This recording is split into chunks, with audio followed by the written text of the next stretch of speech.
All right, so we're in a Doomsday season, and I'm trying to put a little sequence of videos together to kind of just talk about how to really excel your base on tiles and things of that nature. So the big thing about Doomsday is it's kind of this cumulative thing. So if you look at your specialty points, there is a limit for every season, and it will go up. But as you keep playing seasons, you keep accruing points. So it's important that you kind of focus on this because this is something that you cannot buy from anyone. You know, you can buy packs for heroes and parts and things of that nature. You can't really buy specialty points. So it's important that every season you're trying to focus this because this is a big way to really just enjoy the game. If you're struggling with specialty points, it's usually someone who's less active, either from simply not being, like a gamer or whatever, or maybe not knowing any better, or someone that just kind of relies more on their wallet. So this is a really good thing to kind of look at. Overall, for specialty points, if you really had to water it down, I would say like every 30 specialty points kind of just gets you to some kind of a tier. If you look at, for example, this blue tree to the right, just to fill that out, you're going to need at least like 45 points or something like that. So the more points you have, the more flexibility you have, the more you can adjust things and kind of move around. You can see there's green, blue, and red. I'm just going to kind of go through them pretty quick. So on the red side, at the extremes, the farther out you go, obviously there's going to be better stuff. But overall, down left is basically when you get attacked by a player, and this is your base. This is not tiles. The thing that's most important for a lot of these trees is going to be these ones where you can see they kind of connect to.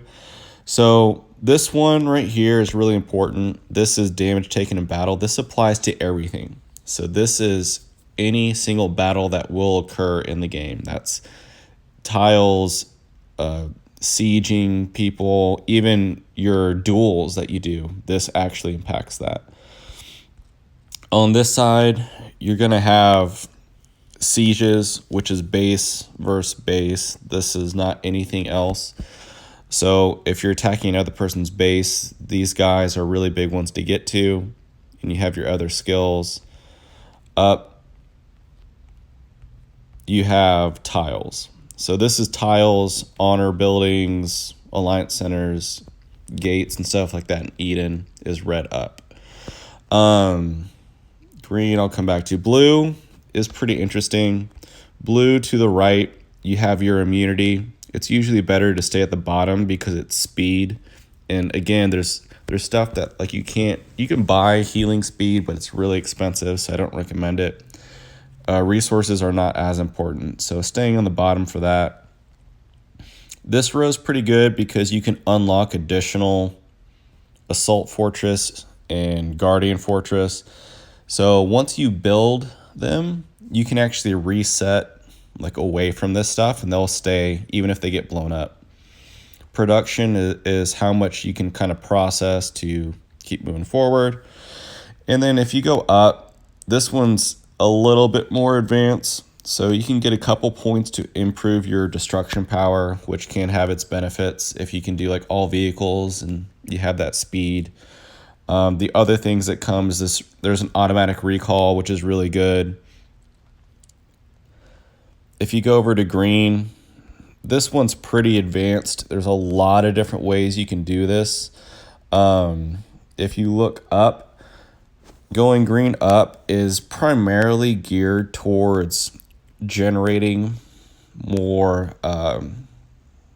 crops or lumber or oil and fuel.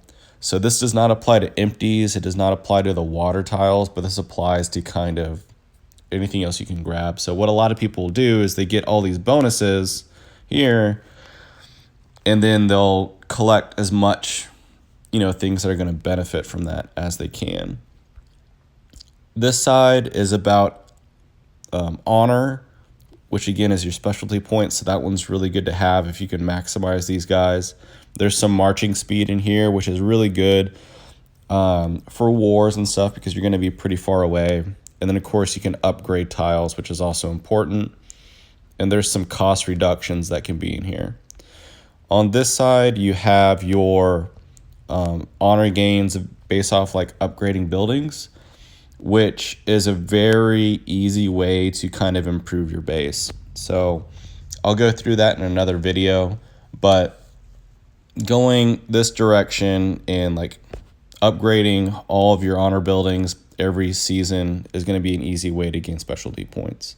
You can see it's a circle, but it's not a continuous circle. So if I go all the way up here and I start kind of going this direction, and eventually I get over to this extra tile capacity, it does not mean I can go down to this one. It is not a full circle. You can only go to these kind of like checkpoints. So that's kind of the short version. Hopefully you already have some background about what's going on with the tiles.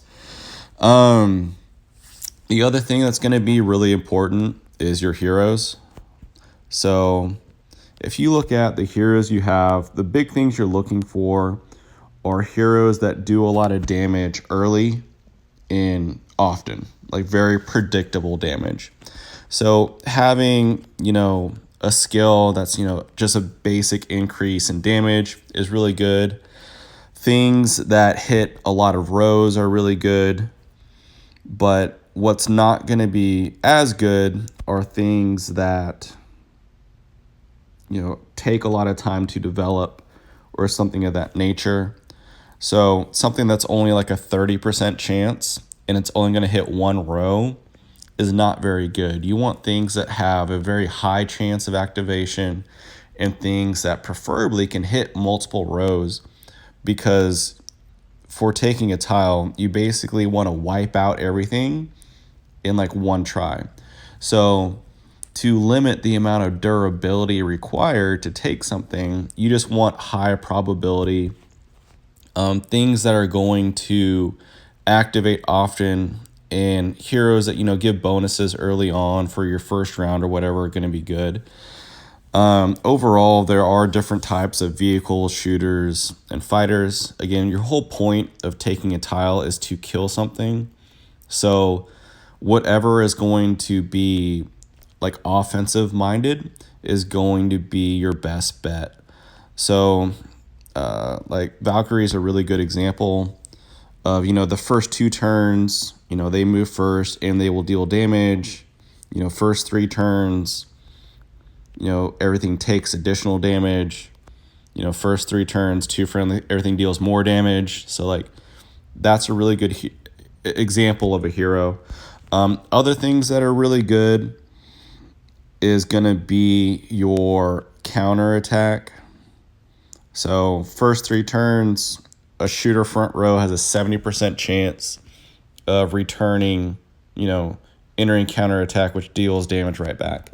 This is something that I'll go through in another video, but the more you can get things that are like a high probability and they hit right back, those are going to be really good. So overall, and you'll find little cheat sheets, Inquisitor is really good. Valkyrie is really good. Patriot's really good. Ivanhoe, he's the best one in the whole game for tiles. Sven is critical for tiles. Panther's really good. He's got increase, damage really early. First 3 turns, going to deal extra damage and a high chance for that kind of counter hit. And then who else is really good? Those ones all suck. Betrayed's really good for tiles. Your fighters tend to be really bad for tiles. She's okay just because she has all skills that kind of hit multiple rows. But like doing the 3 girls lineup isn't very good. She's really good. And then outside of that, you just kind of do, whatever you have for your availability. So those are your bigger heroes. Razor is pretty good if you don't have that, if you're still in orange. Iron Guard's pretty good. Arsenal, he's pretty good. You want high probability skills. Shooter Man's pretty good. These are all heroes that will hit a lot of stuff and just, knock out the rows, which is the whole point. So that's just kind of the very general. Hopefully you already have some kind of background. This is what you do if you're trying to take some tiles.